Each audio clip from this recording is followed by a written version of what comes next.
દીવમાં સાંસદ શ્રી ઉમેશભાઈ પટેલનું એરપોર્ટ ઉપર ભવ્ય સ્વાગત।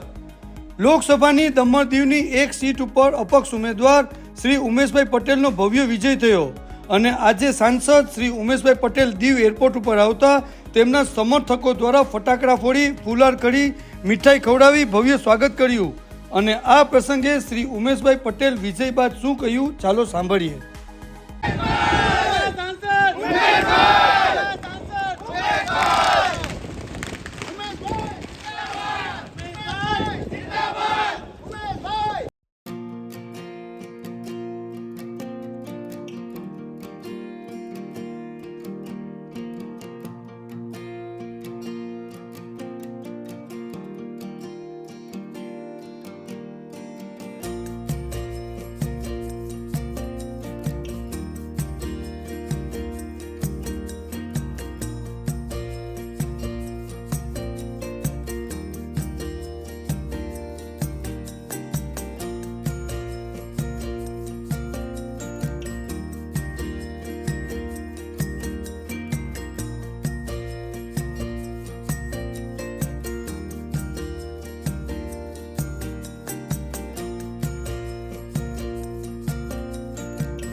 ઉમેશભાઈ, તમારી પ્રચંડ જીત થઈ, તમે સાંસદ બની ગયા, કેવું લાગે છે તમને?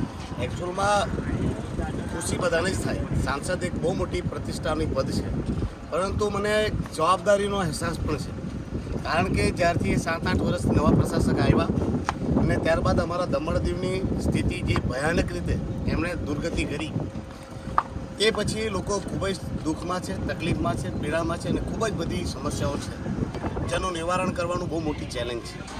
તો મને અહેસાસ તેનો પણ છે। જવાબદાર વ્યક્તિ બનીને વિપક્ષમાં હોય તો આંગળીઓ ચૂંદવાની ઇઝી બને, પરંતુ જ્યારે આપણે સત્તામાં આવીએ અને ત્યારે આપણે કામ કરવાનું હોય ત્યારે એક ચેલેન્જ બને। તો મને દરેક વખતની જેમ આ વખતે પણ ખૂબ જ ખુશી છે અને સાથે સાથે એક જવાબદાર વ્યક્તિ અને જવાબદાર નેતા બનવાનું ભાન પણ છે, એટલે જવાબદારી ઘણી છે અને કામ કરવા માટે ચૂંટાયો છે। ઉમેશભાઈ, દમણ દીવની જનતાએ તમને બહુ સારા મત આપ્યા અને ભાજપને પરાજય આપ્યો। ભાજપને ચોથી વખત જીતતા તમે એનો રથ અટકાવ્યો, તમે જનતા માટે શું મેસેજ આપો છો?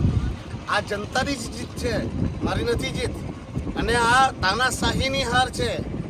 એ જે તાનાશાહી ચલાવવામાં આવી ભારતીય જનતા પાર્ટીના પ્રશાસન દ્વારા લોકોને પરેશાન કરવામાં આવ્યા, દુઃખ આપવામાં આવ્યું, એમનું શોષણ કરવામાં આવ્યું, જેથી જનતાને જે તકલીફો અને પીડાઓ થતી હતી તે જનતાએ એનો આક્રોશ બતાવ્યો છે। હું જનતાને જ મેસેજ આપવા આવ્યો છું કે તમે હવે ગભરાતા નહીં, ડરતા નહીં, હવે તમારો સાંસદ તમારા સાથે છે અને મેં જે કંઈ વાત કરી છે, તમને જે કંઈ વાદા કર્યા છે, હવે હું તમને ધરાતલ પર આવીને પૂરા કરીને તમને આપીશ। તમારો ભાઈ તમારા સાથે છે, હવે ગભરાતા નહીં, ડરના માહોલથી બહાર નીકળો અને હવે બધા દમણ દીવની બીજી આઝાદી માટેની લડાઈમાં મારો સાથ અને સહકાર આપો। હવે દમણ દીવમાં લોકશાહી સ્થાપિત થઈને જ રહેશે। તમે દમણ દીવની જનતા માટે પ્રથમ કામ શું કરશો? દમણ દીવમાં પહેલું જ કામ એ છે કે દમણ દીવમાં લોકશાહીની સ્થાપના કરવી અને સરમુખત્યારશાહી અને તાનાશાહી નાબૂદ કરવી, આ મારો પહેલો લક્ષ્ય છે।